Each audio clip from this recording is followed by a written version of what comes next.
छठी माई के घाटा पर या जन बाजा बाजा बाइब हो।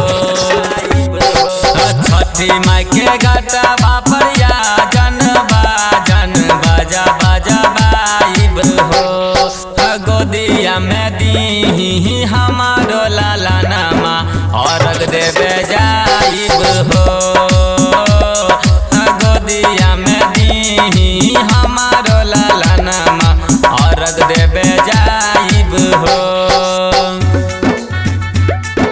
गोदिया में दी हमारो लाला नामा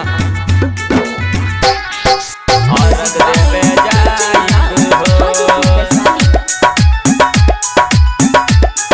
अर्घ देवे जाइब माथवा दौरा महलाई के जइबै हमहू छठी माई के घर।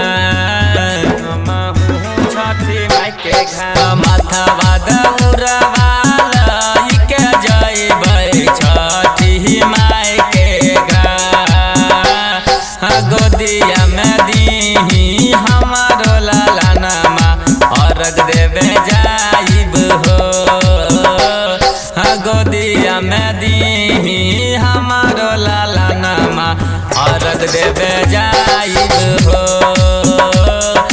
छठी माई दी गोदी में लाला नामा अर्घ देवे जाइब हो।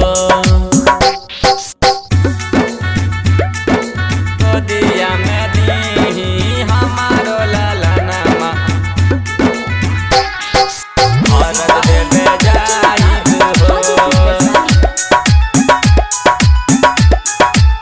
अर्घ देवे जाइब पम पम बिहारी अइलो माई तोहर घटिया फेरी दहो माई नजर।